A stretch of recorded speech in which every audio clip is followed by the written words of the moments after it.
हरे कृष्णा. सर्व मैत्रिणींचे गीतामृत मालिकेमध्ये अंतःकरणपूर्वक स्वागत आहे. आपण प्रार्थनेने सुरुवात करत आहोत. ओम ज्ञानतिमिरान्धस्य ज्ञानाञ्जनशलाकया चक्षुरुन्मीलितं येन तस्मै श्री गुरवे नमः. श्री चैतन्य मनोविभीष्टं स्थापितं येन भूतले स्वयं रूप कदा मह्यं ददाति स्वपदान्तिकं. वन्देऽहं श्रीगुरु श्रीयुतापदकमलं श्रीगुरून् वैष्णवांश्च श्रीरूपं साग्रजातं सहगणा रघुनाथान्वितं तं सजीवं साद्वैतं सावधूतं परिजनासहितं कृष्णचैतन्यदेवं श्रीराधा कृष्णपादान् सहगणा ललिता श्रीविशाखान्विताश्च. हे कृष्णा करुणा सिंधो दीनबंधो जगत्पते गोपेश गोपिका कांत राधाकांत नमोस्तुते. तप्त कांचना गौरांगी राधे वृंदावनेश्वरी वृषभानुसुते देवी प्रणमामि हरिप्रिये. वाञ्छाकल्पतरुभ्यश्च कृपा सिन्धुभ्येव च पतितानां पावनेभ्यो वैष्णवेभ्यो नमो नमः. नमो विष्णुपादाय कृष्णप्रेष्ठाय भूतले श्रीमते राधानाथ स्वामिनिति नामिने. नमो विष्णुपादाय कृष्णप्रेष्ठाय भूतले श्रीमते भक्तिवेदांत स्वामिनिति नामिने. नमस्ते सरस्वती देवे गौरवाणी प्रचारिणे निर्विशेष शून्यवादी पाश्चात्य देशतारिणे. जय श्री कृष्ण चैतन्य प्रभु नित्यानंद श्री अद्वैत गदाधर श्रीवासादि गौर भक्त वृंद. हरे कृष्णा कृष्णा कृष्णा हरे हरे हरे राम राम राम हरे हरे. हरे कृष्णा. सर्व मैत्रिणींचे गीतामृत मालिकेमध्ये अंतःकरणपूर्वक स्वागत आहे. तर काल आपण भगवद्गीता अध्याय 15 पुरुषोत्तम योग याच्याबद्दलचं माधुरी भक्ती माताजीने दिलेलं खूप सुंदर अशा पद्धतीचं विवेचन आपण ऐकलं. आज आपण पाहणार आहोत श्लोक क्रमांक 10. तर आपण बघतोय की श्रीकृष्ण अतिशय सुंदर पद्धतीने आत्म्याच्या देहांतराबद्दल आपल्याला सगळ्यांना अर्जुनाच्या माध्यमातून खूप छान पद्धतीने वर्णन करून समजावून सांगत आहे. एक अॅनॉलॉजी त्यांनी आपल्या पुढे ठेवलेली आहे. आता प्रश्न असा उपस्थित होऊ शकतो की आपण सगळ्या या गोष्टी पाहतोय की अशा दैनंदिन जीवनामध्ये संघर्ष करणारे लोक पाहतोय, त्याच्यानंतर दुःख पाहतोय, डोळ्यासमोरून आपल्या किती जणांना त्रास भोगतायत ते सगळ्या गोष्टी पाहतोय. तर आपल्यासोबत नेमकं असं का घडत आहे किंवा सर्व सजीवांबद्दल किंवा मनुष्यांबद्दल अशा पद्धतीचं का बरं वातावरण आहे, अशा पद्धतीचं दुःख का ही मनुष्य लोक भोगत आहेत. तर या प्रश्नाचं उत्तर आहे ना भगवंत या श्लोकामध्ये खूप छान पद्धतीने देतात. बघा, भगवद्गीता कोर्स जो आज सुरू होत आहे वैष्णवींच्या एक अथक प्रयत्नांनी, तर त्याच्यामध्ये एक विषय हा देखील आहे की चांगल्या लोकांच्या जीवनामध्ये वाईट का घडतं. हा देखील एक विषय आहे की वाईट लोकांच्या जीवनामध्ये आपल्याला चांगलं घडताना कसं काय दिसू शकतं. तर चांगलं म्हणजे काय, वाईट म्हणजे काय याची देखील व्याख्या त्या कोर्समधून आपल्याला समजू शकते. तर अशा प्रकारच्या प्रश्नांची उत्तर जर आपल्याला बघायची असेल तर भगवद्गीता कडून खूप सुंदर नॉलेज आपल्याला या बाबतीत मिळू शकतं. तर श्लोक क्रमांक 10 मध्ये या प्रश्नाचं उत्तर आपण बघणार आहोत. बघूयात आपण प्रभुपाद तात्पर्यामध्ये काय म्हणतात आणि भगवंतांनी हा जो श्लोक आहे याच्यामध्ये नेमकं काय सांगितलं आहे. श्लोक क्रमांक 10. उत्क्रामंतं स्थितं वापि भुज्जानं वा गुणान्वितं विमूढानानुपश्यन्ति पश्यन्ति ज्ञानचक्षुषः.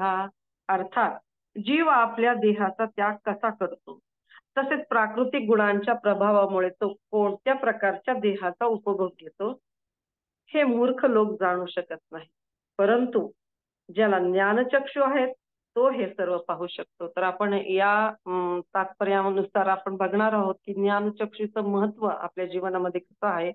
त्याच्यानंतर आपण हे देखील पाहणार आहोत की प्रभुपाद आणि भगवंतांनी आपल्याला कुठल्या आज्ञा दिलेल्या आहेत, की आपल्याला कोणतं कार्य नेमकं दिलेलं आहे ते आपण या श्लोकामध्ये बघणार आहोत. आणि ज्यांना हे ज्ञानचक्षु नाहीत, ज्यांना हे ज्ञानचक्षु प्राप्त झालेले नाहीत, त्यांची अवस्था कशा प्रकारे बिकट आहे ते देखील या तात्पर्यामध्ये आपण बघणार आहोत. तर आपल्याला जर या श्लोकाचा मतीचा अर्थ एका लाईन मध्ये समजून घ्यायचा असेल तर ते हे आहे की जर ज्ञान असेल, ज्याला शास्त्राचे ज्ञान नाही तो हे कधीच जाणू शकणार नाही की भोवती काय चाललंय आणि भोवतालच्या जगामध्ये ते खऱ्या अर्थानं दुःखालय कसं आहे आणि तो जीव दुःख का प्राप्त करत आहे. म्हणजे तात्पर्यात प्रभुपाद खूप छान रीतीने आपल्याला हे समजून सांगत आहेत. तर ज्ञानचक्षुषा हा शब्द अत्यंत महत्वपूर्ण आहे. प्रभुपाद या ठिकाणी सांगतात की ज्ञानचक्षुषा हा शब्द अत्यंत महत्वपूर्ण आहे. जीव आपल्या वर्तमान देहाचा त्याग कसा करतो आणि पुढील जन्मी त्याला कोणत्या प्रकारचा देह प्राप्त होणार आहे किंवा तो विशिष्ट प्रकारच्या देहातच का निवास करणार आहे, हे सर्व मनुष्य ज्ञाना वाचून जाणू शकत नाही. बघा, काल माधुरी भक्ती माताजी खूप छान पद्धतीने समजून सांगितलं की आपली जे चेतना ज्या प्रकारची असते त्या प्रकारचा पुढचा देह आपला तयार होत असतो. म्हणजे आपण हे लक्षात घेऊ शकतो भगवद्गीतेच्या ज्ञानाच्या आधारे की या जन्मामध्ये आपण ज्या प्रकारच्या कृती करू, ज्या प्रकारच्या इच्छा करू, त्यानुसार पुढचं लाईफ आपलं आपणच तयार करत असतो. भौतिक प्रकृतीच्या नियंत्रणाखाली या सगळ्या गोष्टी घडत असतात. म्हणून साठी आपल्या जीवाच्या ज्या इच्छा आहेत त्या शुद्ध कशा करायला पाहिजेत, आपली जी आसक्ती आहे तिला शुद्ध कसं करायला पाहिजे. इच्छा आणि आसक्ती कधीही संपुष्टात येणार नाही, ते जीवाचा स्वाभाविक गुणधर्म आहे. त्यांना शुद्ध करायचं कसं हे भगवद्गीता आपल्याला शिकवते. तर आपल्याला जर शास्त्रांचे ज्ञान नसेल, शास्त्र अध्ययन आपण करत नसू किंवा भगवद्गीतेचे ज्ञान आपण घेत नसू, श्रवण करत नसू, तर मनुष्याला त्या मनुष्य जीवनाचं ध्येय काय आहे, त्याचा जन्म कशासाठी झालेला आहे, मुख्य त्याचं गंतव्य स्थान काय आहे, उद्दिष्ट काय आहे, तर त्याचा उलगडा कधीही होऊ शकणार नाही. जर तो ज्ञान घेत नसेल तर, श्रवण करत नसेल तर. तर आपण किती अशा व्यक्तीने शोध घेतले, व्हिडिओ पाहिले, त्याच्यानंतर संशोधन केले, कितीतरी मोटिवेशनल असे लेक्चर्स ऐकले, पाहिले, व्हिडिओ पाहिले, तरी सुद्धा त्या व्यक्तीला जीवनाचं, मनुष्य जीवनाचं उद्दिष्ट काय आहे ते कधीही कळू शकणार नाही. आणि अशा स्थितीमध्ये आपल्याला का ठेवण्यात आलेलं आहे याचं देखील त्याला कसल्याही पद्धतीचा उलगडा होणं शक्यच नाही. तर या प्रश्नाचं उत्तर त्याला मिळू शकत नाही, कारण योग्य संपर्कात ती व्यक्ती नाही. काल माताजींनी छान सांगितलं की ज्या संपर्कामध्ये आपण राहतो त्या प्रकारची आपली चेतना बनत असते. कारण या व्यक्तीला का बरं, या जीवाला का हे उत्तर मिळू शकणार नाही, कारण तिने तशा प्रकारचा संघ घेतलेला नाही. शास्त्रांचा संघ, शास्त्रांचं अध्ययन, वैदिक शास्त्रामध्ये काय सांगितलं आहे किंवा भगवद्गीतेमध्ये काय सांगितलं आहे त्याचं त्याला ज्ञान झालेलं नाहीये. त्यांनी त्याबद्दल कधी जिज्ञासा केलेली नाहीये किंवा ते ज्ञान घेण्याचा प्रयत्न केलेला नाही. तर अशा व्यक्तीला हे जे ज्ञान आहे ते मिळू शकत नाही. म्हणजे शास्त्राचं ज्ञान किती महत्वाचं आहे. शास्त्र म्हणजे शस्त्र आहे. आता मागच्या काही श्लोकांमध्ये आपण पाहिलं की हे जे ग्रंथ, आसक्तीची जी गाठ आहे ती कशी छेदायची, तर ह्या शास्त्राच्या तलवारीने. त्याच्यासाठी शास्त्र हे खूप महत्वपूर्ण आहे. तर प्रभुपाद तात्पर्यामध्ये पुढे सांगतात की आध्यात्मिक गुरुकडून भगवद्गीता व तत्सम शास्त्रांचे विपुल ज्ञान प्राप्त केल्याने तो हे सर्व जाणू शकतो. बघा, एक एक गोष्टीचा असा उलगडा होतोय आपल्या पुढं भगवद्गीतेच्या आधाराने की कसं हे समजू शकतं. तर जेव्हा एखादी व्यक्ती श्रवण करते शुद्ध भक्ताकडून किंवा आध्यात्मिक गुरूंकडून जेव्हा हे ज्ञान घेते, तेव्हा या सगळ्या गोष्टीचा उलगडा व्यक्तीला होऊ शकतो. मग आपल्याला अधिकृत व्यक्तीकडून हे गौरवशाली शास्त्राचं श्रवण केलं पाहिजे. ही आपल्यासाठी प्रथम एक कार्य सांगितलं गेलंय. अर्थात भगवद्गीता जी भगवंताची वाणी आहे. मैत्रिणींनो, हे लक्षात घेऊया, आपलं सौभाग्य किती आहे की आपल्याला ही वाणी प्रभुपादांनी तात्पर्याच्या माध्यमातून किती छान पद्धतीने समजावून सांगितले आहे.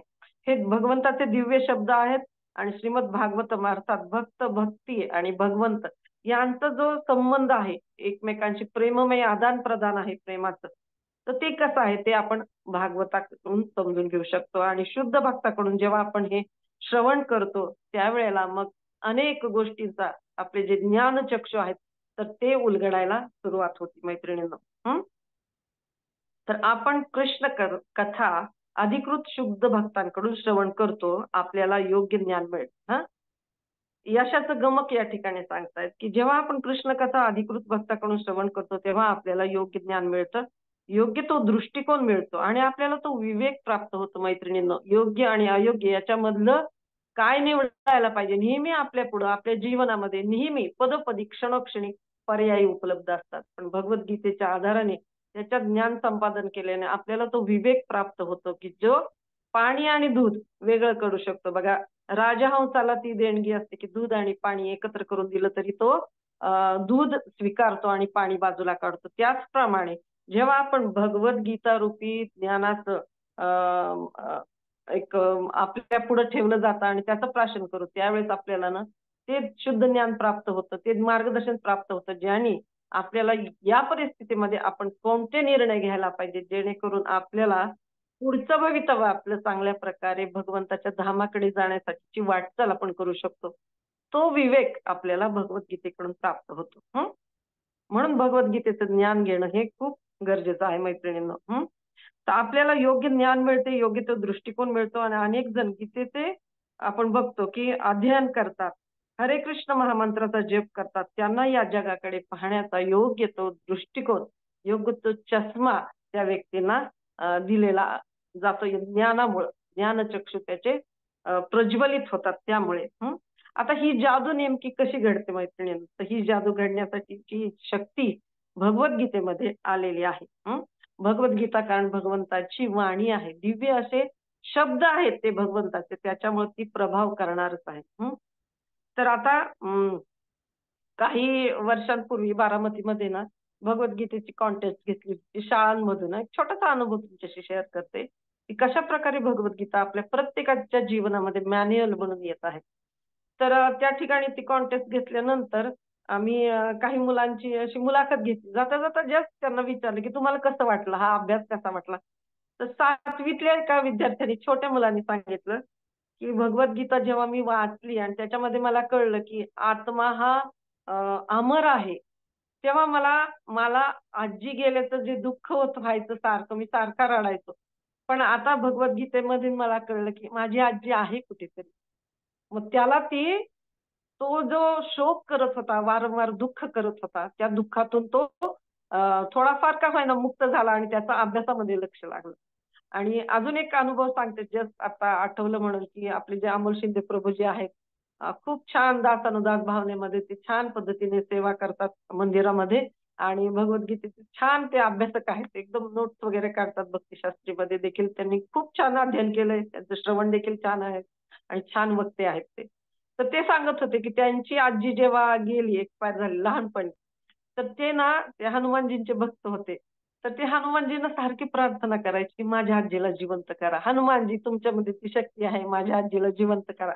आणि जेव्हा त्यांनी भगवद्गीतेचा कोर्स केला आणि भगवद्गीतेच्या संपर्कात आले आणि योग्य व्यक्तींकडून, राधेश्याम प्रभूजींसारख्या व्यक्तींकडून जेव्हा भगवद्गीतेबद्दल श्रवण केलं, तेव्हा त्यांना कळलं, की अरे आत्मा अमर आहे आणि त्यावेळेस त्यांना हे ज्ञान झाल्यामुळं ते आता छान प्रकारे प्रीचिंग करतात, भक्ती छान करतायत. पण आपल्याला हे समजू शकतं, की भगवद्गीतेच्या वरवरच्या अध्ययनाने सुद्धा व्यक्तीला हे समजू शकतं, की आत्मा हा अमर आहे. आपण कोण आहोत आणि आपला आणि भगवंताचा काय संबंध आहे. तर हे खूप गोष्ट महत्वाची आहे, की भगवद्गीता आपल्या जीवनामध्ये किती छान प्रकारे मार्गदर्शन आपल्याला करत आहे. तर आपण हे पाहिलेलं आहे काही मागच्या काही अध्यायामध्ये आपण बघितलं की हे असं कसं घडू शकतं, कारण प्रत्यक्ष भगवान श्रीकृष्णांचा श्रीकृष्णांच्या मुखकमलातून आलेले हे दिव्य ज्ञान आहे मैत्रिणींनो. हे दिव्य शब्द आहेत. एक एक शब्द याच्यातील ना, जर तुम्ही असं भावना हृदयामध्ये ठेवली, की प्रभुपादांना आपण प्रार्थना केली, की याच्यातले एक एक शब्द म्हणजे प्रत्यक्ष भगवंतांच्या मुखातून आलेले हे शब्द आहेत. तर त्याच्यामुळे आपल्याला काही प्रमाणात का होईना ह्याचं ज्ञान जे आहे ते समजायला खूप छान पद्धतीने मदत होऊ शकते. प्रार्थनापूर्वक जर आपण वाचन केलं भगवद्गीतेचं, प्रार्थनापूर्वक श्रवण केलं, तर या सगळ्या गोष्टीचा उलगडा आपल्याला हळूहळू होत जाईल. आणि एक विलक्षण आनंदाची अनुभूती आपल्याला प्रत्येकाला त्या प्रत्येक शब्दामधून, गीतेच्या प्रत्येक शब्दामधून होऊ शकते आणि प्रत्येक समस्येचं, प्रत्येक प्रश्नाचं उत्तर आपल्याला भगवद्गीतेच्या आधाराने आपल्या जीवनामध्ये सापडू शकतं, मिळू शकतं. कारण ही जीवनी आहे आणि मार्गदर्शन पत्रिका आहे. मॅन्युअल म्हटलं जातं, मनुष्य जीवनाचं मॅन्युअल म्हटलं जातं. तर प्रभुपाद पुढे म्हणतात, की ज्याला या सर्व गोष्टी यथार्थ रूपामध्ये जाणण्याचे प्रशिक्षण मिळाले आहे, तो भाग्यवान आहे. त्या दृष्टीने मैत्रिणींना आपण सगळेजण खूप भाग्यवान आहोत. या उक्तीप्रमाणे मैत्रिणींनो, खरंच आपण अत्यंत सौभाग्यशाली आहोत हा. तर प्रभुपाद पुढे तात्पर्यामध्ये सांगतात की प्रत्येक जीव विशिष्ट परिस्थितीमध्ये आपल्या देहाचा त्याग करीत आहे. विशिष्ट स्थितीमध्ये तो राहत आहे आणि प्राकृतिक गुणाच्या वर्चस्वाखाली विशिष्ट परिस्थितीमध्ये राहून उपभोग घेत आहे. जर आपण सभोवताली या दृष्टिकोनातून पाहिलं तर आपल्याला तो अनुभव येऊ शकतो आणि तो साक्षात्कार आपल्याला देखील हृदयामध्ये घडू शकतो हा. आणि या गोष्टीमुळे काय होणार की एखादी व्यक्ती जर त्रास देत असेल एखाद्या व्यक्तीला, तर त्या व्यक्तीला समजू शकतं की अरे गतजन्मांमध्ये मी कदाचित या व्यक्तीला त्रास दिलेला असू शकतो. त्याचा परिणाम म्हणून, एक रिएक्शन म्हणून ही व्यक्ती त्या व्यक्तीच्या जीवनामध्ये त्रासदायक बनू शकते. मग जेव्हा हा विचार त्या व्यक्तीच्या मनामध्ये येईल, तेव्हा तिला समजून जाईल. उगीचच ती भ्रमित होणार नाही. तिला कळेल की अरे गत जन्मांमध्ये माझ्याकडून या व्यक्तीला काहीतरी त्रास झालेला आहे, म्हणून ही व्यक्ती या प्रकारचं वर्तन करत. बघा मनुष्याला स्वतःच्या जीवनामध्ये काय पाहिजे असतं? थोडासा आनंद पाहिजे असतो, थोडं समाधान पाहिजे असतं आणि सुख पाहिजे असतं. आणि ही जी भ्रमितावस्था त्या व्यक्तीला प्राप्त झाली, त्याच्यापासून त्या व्यक्तीची सुटका होऊ शकते जेव्हा ती हे ज्ञान घेते. म्हणजे व्यक्तींच्या वर्तनामध्ये जे बदल दिसून येतात आपल्याला, त्याचं ज्ञान जर आपल्याला झालं, त्यांची मानसिकता आपल्याला कळली, की त्रिगुणांच्या नियंत्रणाखाली हे लोक आहेत. त्याच्यामुळं हे अशा प्रकारचं वर्तन करत आहेत. अशा प्रकारचा उलगडा जर आपल्याला झाला, तर मैत्रिणींनो, इतरांशी संवाद साधणे किंवा इतरांशी आदान-प्रदान करणं हे खूप सहज आणि सोपं होऊ शकतं. हं.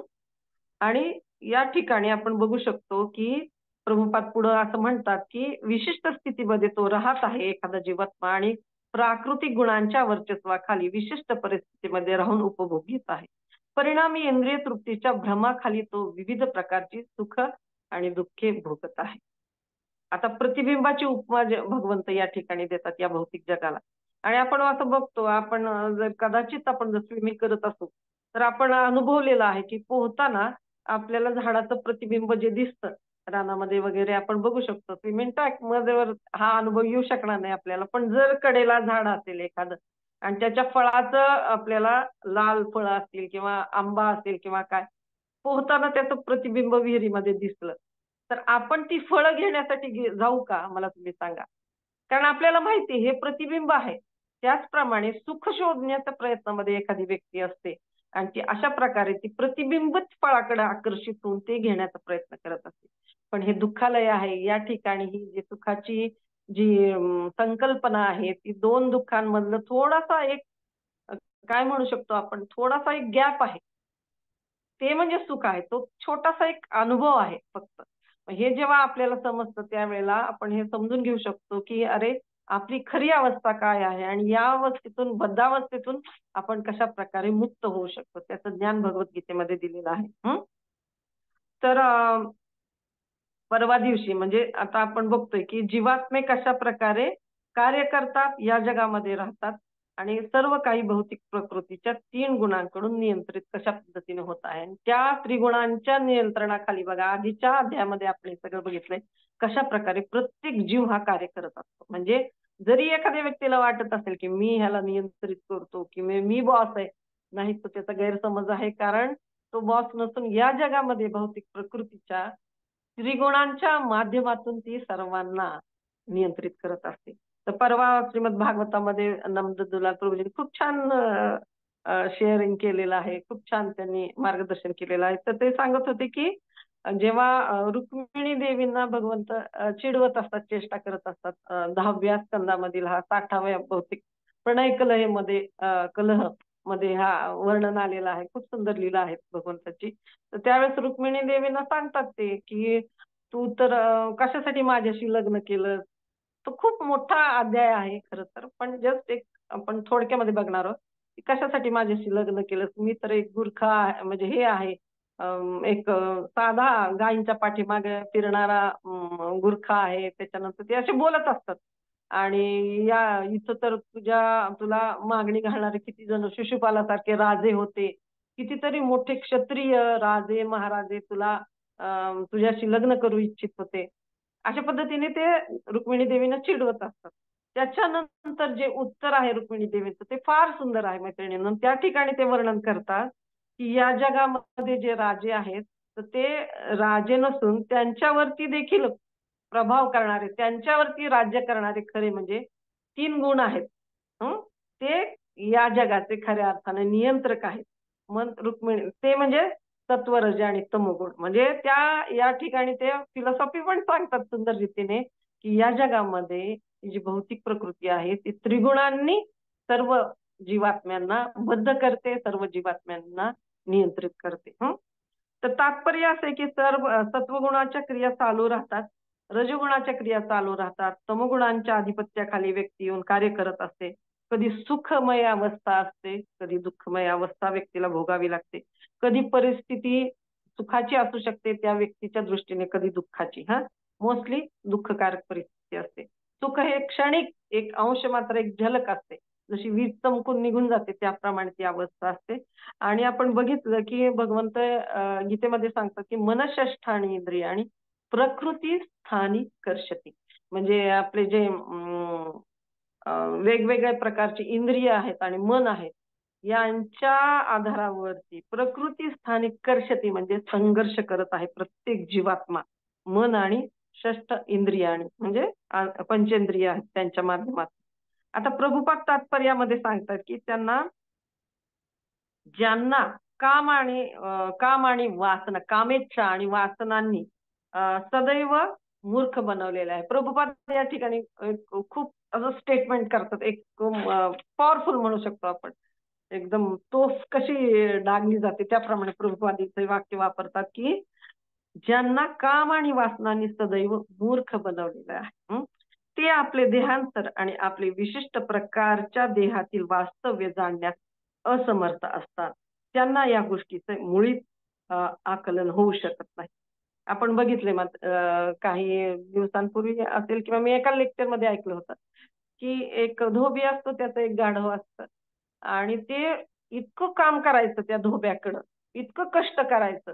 तर त्याचा एक दुसरा एक मित्र असतो, तर तो म्हणतो, अरे तुला कळत नाही का, तुझा मालक तुझ्याकडून किती काम करून घेतोय, तुला समजत नाही का, एवढी धुण्याची ओझीच्या ओझी तुझ्याकडून घेऊन जातोय आणि तुला खायला पण नीट घालत नाही, तू कसं इथं काम करू शकतो. तर तो जो गाढव असतो तर तो म्हणतो, तुला समजत नाहीये का, तो धोबेने एक वचन दिलेलं आहे, मी त्याचं एक वाक्य ऐकलेलं आहे. म्हणतो, काय तू वाक्य ऐकलं त्याचं? तर तो म्हणतो, जेव्हा तो धोबी त्याच्या मुलीला रागवतो ना, तर त्यावेळेस तो म्हणतो, मूर्खा मूर्ख मुली, तुझं लग्न मी या गाढवाशीच करून देणार आहे, तुझं नीट काम केलं नाही तर. मग त्या आशेच्या, त्या सुखाच्या जोरावरती तो एवढं काबाड कष्ट करत त्या धोब्याकडे राहत असतो. त्याच प्रकारची परिस्थिती इथल्या जीवात्म्यांची आलेली आहे. छोट्याशा अल्पकालीन सुखासाठी इतके आपण म्हणू शकतो की मर राबतायत, प्रत्येक जण कष्ट करतोय, पण त्यांना कुठं जायचंय, मनुष्य जीवनाचं खरं उद्दिष्ट काय आहे, एवढे कष्ट जर ते भगवंतांच्या भक्तीमध्ये केलं तर त्यांचं जे कष्ट आहे या जीवनात देखील सुखी होतील आणि पुढचं लाईफ देखील ते आपापल्या घरी जाऊन पोहोचतील. मग हे आपण लक्षात घेऊ शकतो जेव्हा आपण भगवद्गीतेचं अध्ययन करू शकतो. आता जर कोणी या देहाशी अत्यंत आसक्त असेल, प्रभुपाद या ठिकाणी सांगतात, जर कोणी या देहाशी अत्यंत आसक्त असेल आणि भोगविलास करण्यासाठी अत्यंत तीव्र भावना जर एखाद्या व्यक्तीची असेल तर त्यांना आध्यात्मिक ज्ञान समजणे खूप अवघड आहे. आता जसं श्रीकृष्ण दुसऱ्या अध्यायामध्ये, मैत्रिणींनो, आपण पाहिलं की श्रीकृष्ण दुसऱ्या अध्यायामध्ये म्हणतात, भोग ऐश्वर्य प्रसक्तानां तया अपहृत चेतसाम व्यवसाय यात्मिका बुद्धी समाधोन विधीयते. अर्थात जे लोक इंद्रिय तृप्ती आणि भौतिक ऐश्वर्यात अत्यंत आसक्त आहेत आणि या गोष्टींमुळे ते मोहग्रस्त झालेले आहे. मोहग्रस्त म्हणजे त्यांचा विवेक हिरावून घेतलेला आहे. त्यांना समजत नाही की योग्य काय अयोग्य काय. त्यांच्या मनामध्ये भगवंतांच्या भक्तिपूर्ण सेवेचा दृढ निश्चय होऊ शकत नाही. बघा, 15वा अध्याय आपल्यासाठी का महत्वाचा आहे? प्रत्येकच अध्याय आपल्यासाठी महत्वाचा आहे. आपल्या या भक्तिमय जीवनामध्ये 15वा अध्याय देखील का महत्वाचा आहे? कारण या ठिकाणी भगवंत जीवाची काय अवस्था आहे, जीव जो या ठिकाणी एवढा संघर्ष करतोय त्याची काय अवस्था आहे, आणि त्याच्यानंतर भगवंताचं धाम कसं आहे, जीवाचा प्रवास कसा व्हायला हवा, आणि त्याच्यानंतर हे ज्ञानचक्षु आहेत आपले ते कसे उलगडायचे, त्याच्यासाठी श्रवण आपण काय केलं पाहिजे याबद्दलचं ज्ञान भगवंत या ठिकाणी स्वतः त्या जीवात्म्याच्या बद्दल दया करून आपल्याला सांगत आहेत. आणि प्रभुपाद या ठिकाणी खूप छान तात्पर्यामध्ये आपल्याला त्या सगळ्या गोष्टी जसं काही समोर बसून आपल्याला ह्या सगळ्या गोष्टी समजून सांगत आहेत. अर्थात आपण बघितलं इथं की भोग ऐश्वर्याने उपभोग घेऊ इच्छितात जी लोक, त्यांची एकाग्रता त्यांना प्राप्त होऊ शकत नाही. जी एकाग्रता आध्यात्मिक ज्ञानासाठी, आध्यात्मिक ज्ञान स्वीकारण्यासाठी खूप गरजेची असते.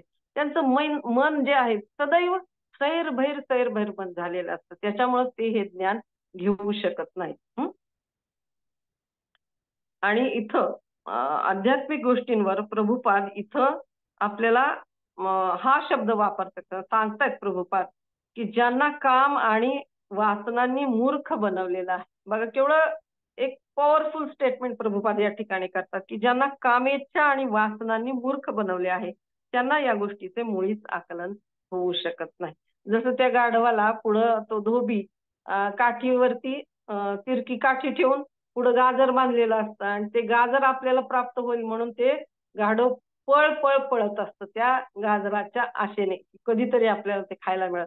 त्याच पद्धतीने माया देवीचं आपल्याला भ्रमित करते. सुखाचं गाजर आपल्या पुढे बांधलं जातं आणि पळ पळ पळवत असते, कष्ट करून घेत असते. तर इथं प्रभुपाद या ठिकाणी सांगतात की त्यांना या गोष्टीचे मुळीच आकलन होत नाही.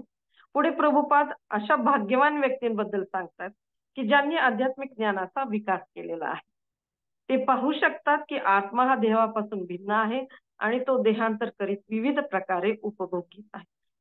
स्पष्टपणे ज्याला भगवद्गीतेचं ज्ञान झालेलं आहे ती व्यक्ती ह्या गोष्टी स्पष्टपणे पाहू शकते. तर बद्धजीव या संसारामध्ये कसे दुःख भोगत आहे आणि ते असा ज्ञानी मनुष्य जाणू शकतो. म्हणजे ज्ञानचक्षूद्वारे त्या व्यक्तीला हा दृष्टिकोन प्राप्त होतो की दुःख का भोगत आहे एखादी व्यक्ती. आणि पुढील ओळी खूप महत्वाच्या आहेत आपल्या सगळ्यांसाठी मैत्रिणींनो. म्हणून ज्यांनी कृष्ण भावनेमध्ये अत्यंत उन्नती केली आहे ते या ज्ञानाचा सामान्य लोकांमध्ये प्रसार करण्यासाठी प्रयत्नांची पराकाष्ठा करतात. कारण ते जाणतात जीवात्मे का दुःख भोगत आहेत, का एवढा त्रास त्यांना होत आहे आणि त्यांच्यामध्ये करुणावश जे भगवंताचे भक्त आहेत तर ते खूप करुणामूर्ती असतात. उदाहरणार्थ आपले प्रभुपाद प्रभुपाद वृंदावनामध्ये गेले होते आणि वृद्धावस्थेमध्ये बघा एवढं कष्ट करण्याची त्यांना काय गरज होती. एवढं स्वतःच्या परिवाराचा त्याग केला. त्याच्यानंतर त्यांनी वृंदावनामध्ये गेले. त्या ठिकाणी त्यांनी भागवताचं ट्रान्सलेशन केलं. का एवढ्या सगळ्या गोष्टी प्रभुपाद करत होते? त्यांना परदेशात जाऊन त्यांच्या गुरूंची जी आज्ञा होती की इंग्रजी भाषेमध्ये तू पुस्तकांचं भाषांतर कर आणि इंग्रजी भाषेमध्ये जाऊन जगभरामध्ये प्रचार कर. किती कष्ट प्रभुपादांनी घेतलेले आहेत भगवद्गीतेसाठी आपल्यापर्यंत पोहोचवण्यासाठी, हे ज्ञान आपल्यापर्यंत पोहोचवण्यासाठी.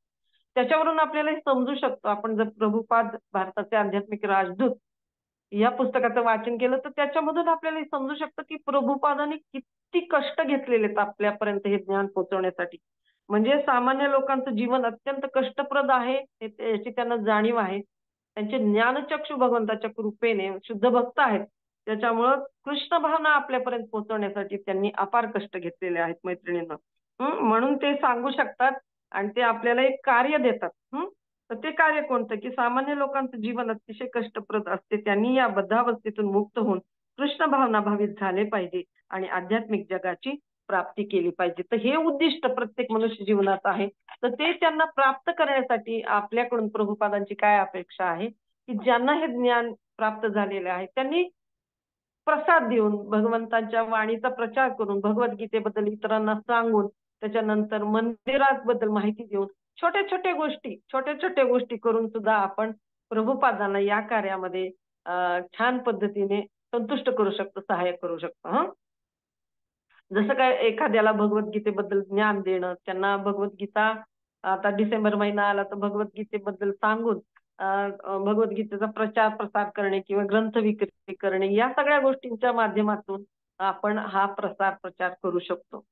आता आपण याच्यातून काय शिकतोय मैत्रिणींनो की मी म्हणजे हे मन नाही, मी म्हणजे हे शरीर नाही, तर मी एक आत्मा आहे.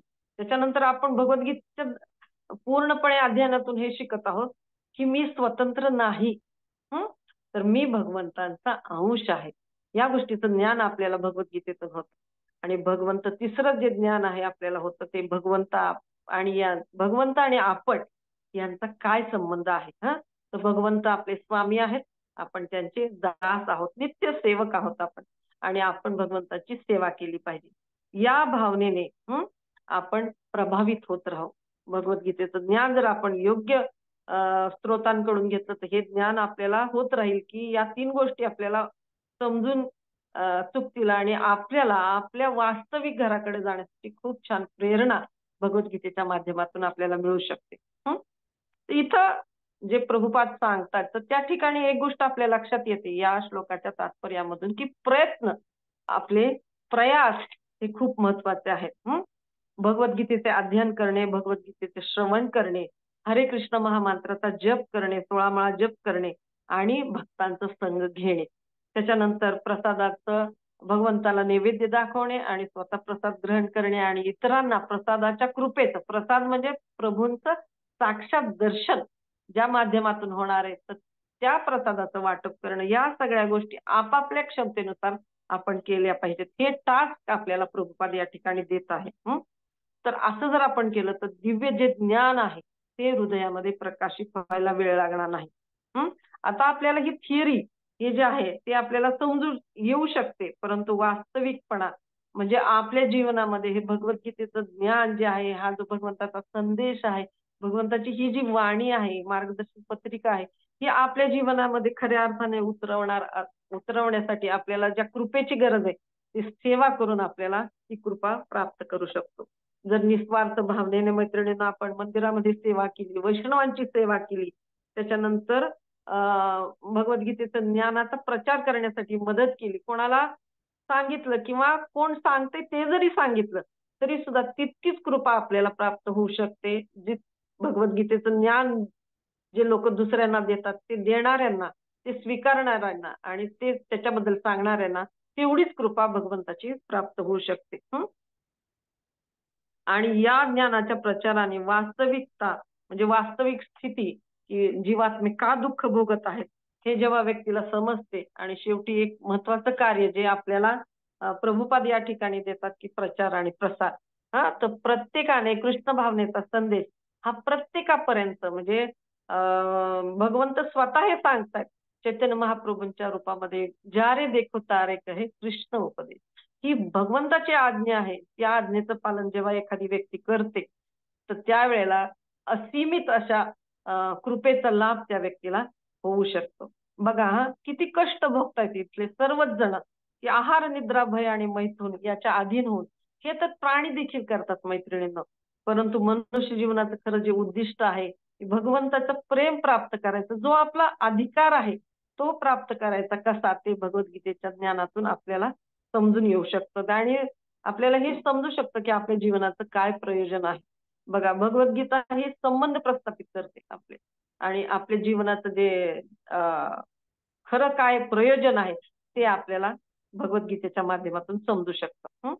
तर आपण सर्वांना एकमेकांनी मदत करायची आहे आणि त्याच्यानंतर आपल्याला ह्या गोष्टी प्राप्त होऊ शकतात. बघा जेव्हा आपण नामेरुची, वैष्णव सेवा आणि जीवदया या तिन्ही गोष्टी करू, तेव्हा या तिन्ही गोष्टी एकमेकांवर अवलंबून आहेत.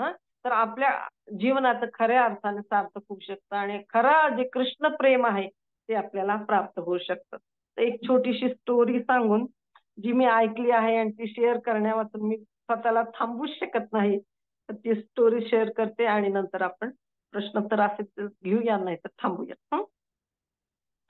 तर आपण जे प्रभूजींच्या मोबाईल वरती जेव्हा आपण हे बघतो, अनुगोपी माताजी जेव्हा सुरू करतात तेव्हा एक चित्र येतं बघा. भगवंतांनी एका जणाला मिठी मारली, ते आहेत गोपकुमार. तर त्यांची स्टोरी मी ऐकली, ती तुमच्याशी शेअर करते. तर जे सनातन गोस्वामी जे आहेत, भगवंताचे शुद्ध भक्त आहेत, तर त्यांना हृदयामध्ये हे ज्ञान झालेलं आहे आणि त्या पद्धतीने भागवतमचं लिखाण त्यांनी केलेलं आहे. तर जेव्हा गोपकुमार या भौतिक जगातले एक जीव आहेत आणि ते जेव्हा वेगवेगळ्या जगतातून आध्यात्मिक जगामध्ये प्रवेश करतात, त्यांना सच्चिदानंद देहामध्ये ते प्रवेश करतात भगवंताच्या धामामध्ये. तर ती वेळ असते संध्याकाळची आणि संध्याकाळी गायी चारून भगवंत कृष्ण बासरी वाजवत वाजवत घराकडे चाललेले असतात गोलकधामामधल्या. आणि इकडं सर्व एंडरली गोपीज राधाराणी सर्वजण त्यांची वाट पाहतात.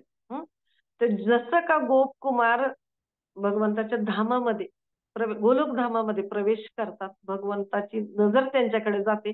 भगवंत सर्व जणांना सोडून पळत पळत पळत पळत गोपकुमारांकडे जातात आणि त्यांना घट्ट आलिंगन देतात. आणि आलिंगन दिल्यानंतर ते त्यांना इतकं ते निहाळतात, त्यांचा चेहरा निहाळतात आणि ते त्यांच्या डोळ्यामध्ये अश्रू यायला सुरुवात होतात.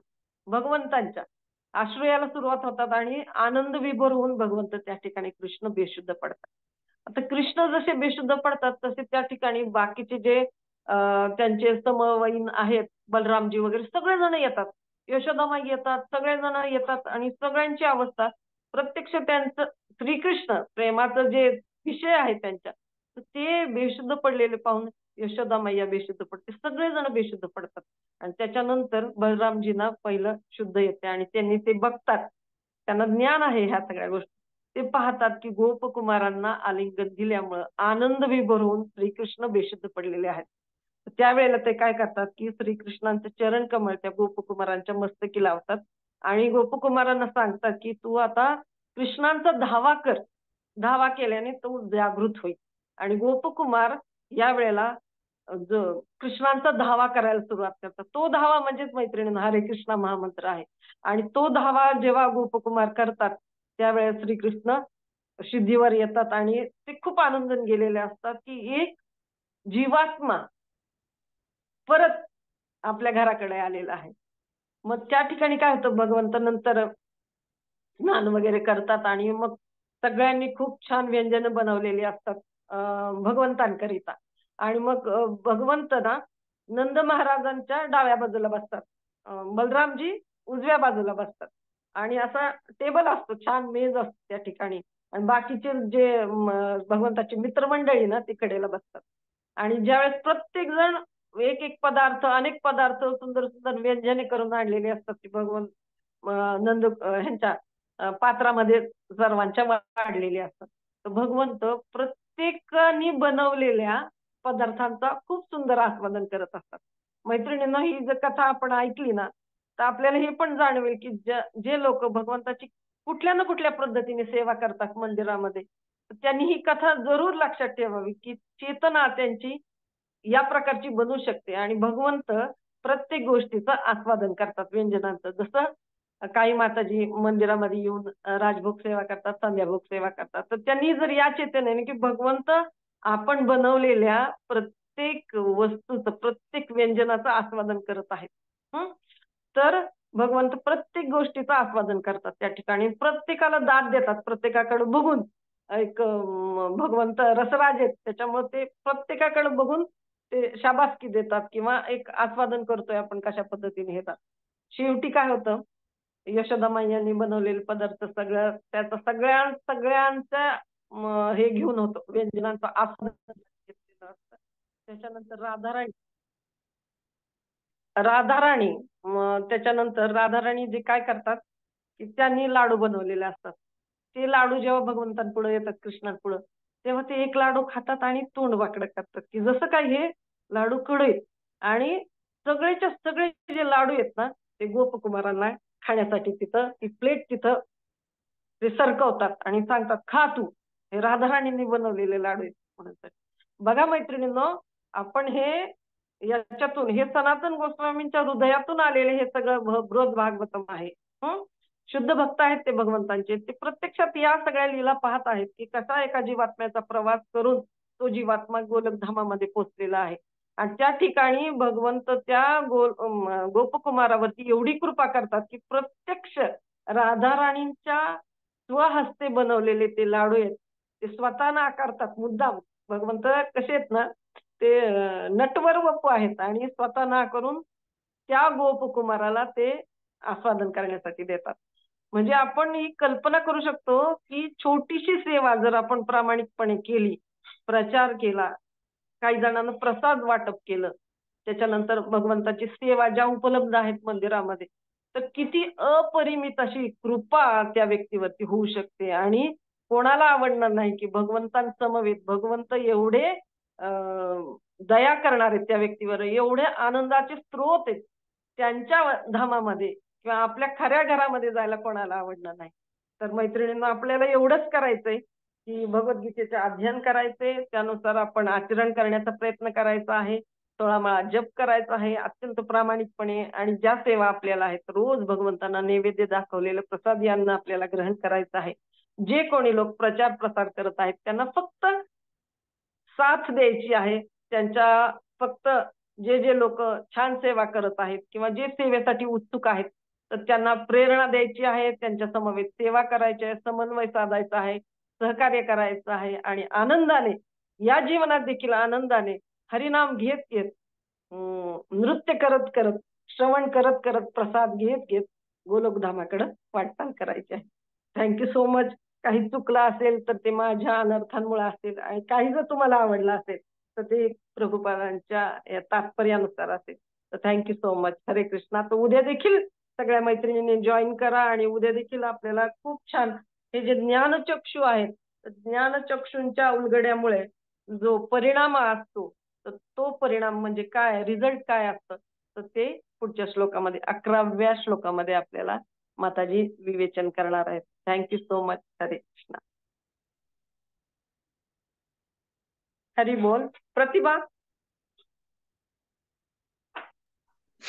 हरी बोल माताजी. हरी बोल. हरी बोल. मला वाटतं झालेत सगळे. चेक करा बरं कोणीतरी. हरी बोल. हरे कृष्णा. हरे कृष्णा. दंडवत प्रणाम माताजी. खूप सुंदर क्लास झाला. खूपच छान झाला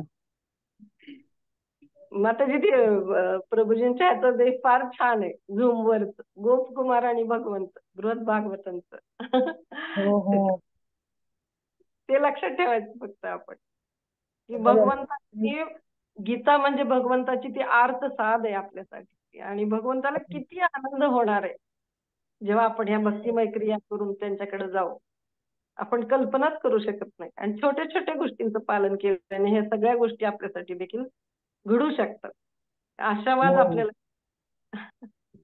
खरंय माताजी. खूप छान सांगता तुम्ही. खूप प्रेरणादायी आहे. Thank you very much. हरे कृष्णा. दंडवत प्रणाम.